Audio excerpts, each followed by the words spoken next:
Everything is at Woods and Mighty. It's not really hard to find. Just look it up. It's WOODSTHMIGHTY. Boy. Huh?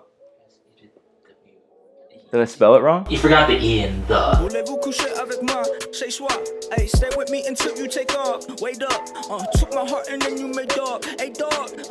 I think it's crazy the amount of people that are trying to do like music compared to the amount of people that are succeeding. Like I feel like anybody pursuing that, you really gotta like look at what the differences are between you and then the next guy. You gotta see, like, you gotta learn how to level up really quickly. And if you can't do that, you can't keep up. The Joneses can be like a worry on people's minds. But like I think also, it sounds corny, but like staying true to yourself is super important too. Like trying to develop your own style and not rip anybody else's. Because like so many kids hit me on Instagram like what equipment do you use? What do you do all this? Like it's just accessible to anybody. You just got to do it right. Make the right moves. You know? That's it. That's my message to people. As an artist, every time I dropped a project, I would stop for like 2 weeks and be like, all right, this is gonna be it. I'm gonna be famous. I'm gonna be like the next Mac Miller. Like having these projects that you put out back to back. I mean, I think it's just like practice rounds. Like you gotta be in the gym shooting. You can't like really get anywhere without being good. So in order to get good, you gotta mimic other people. You have to like learn how to mix and master, or at least find a friend that can do that and be able to help you out. Like you got to get to a level to where it's like a sellable product. I mean, that's basically where the market's at. Like if it's not that good, then like people don't acknowledge you. The market's so saturated. I think you need to like hone yourself, hone your craft, and like really find a sound and be honest about it and be humble and like in the areas that surround you. I had a laptop. I would go on YouTube and like look for beats before I moved to New Jersey from Illinois with my friend Zach. We would look up YouTube beats and try to make songs, and we would just like write them on paper and say them to each other, and it'd be fun. And we tried recording it. We didn't have any way to record, so we didn't.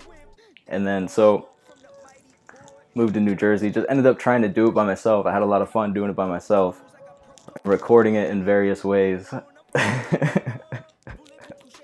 that I don't know, I would never do again, and nor would I advise anybody to try to do that and then send it to all your friends that you want to try to make fans. She playing with my feelings like a tech deck. If you do me wrong, get your neck bent. Rockin' straight sweats, I'm the best dressed. Big shoes to fill, but I stretch them. Feeling like a young Bart Simpson. Bulletproof windows. Well, now I try to deliver everything that I do with care. Like I try to package it up like a product practically now. But like in order to do it right, to start and not be annoying, I would say to get some standard USB microphone and have some standard laptop with at least like 6 gigabytes of RAM.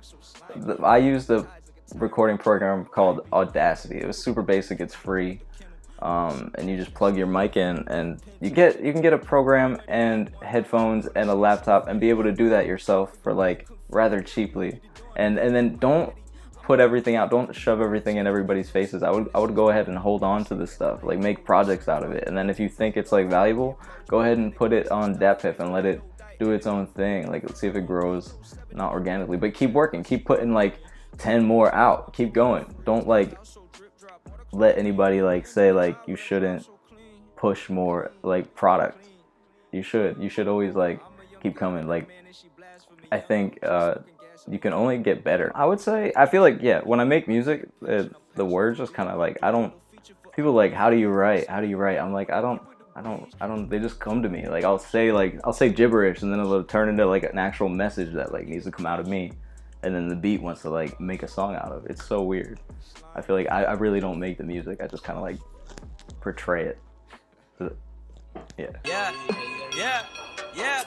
That's the way that it unfolds. Out the way, I'ma explode. Got my 6 cents for a 6 pence. This sickness is too cold. Yeah, we come from a different mode. Never went to no rap school. Like you said how do I think this stigma of being a white rapper affects, or if it does, how does it affect me, right?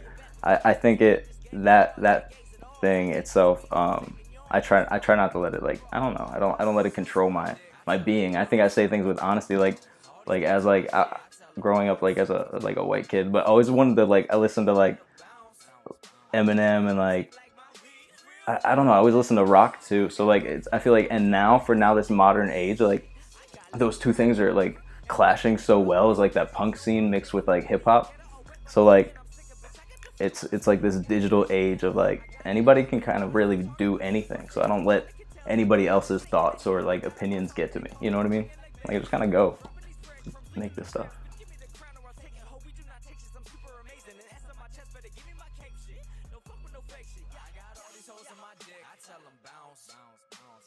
All these dudes on my shit, I tell them bounce. Think you fuck with my clique, you better bounce. I like my music like my weed, real loud. Gotta come in again.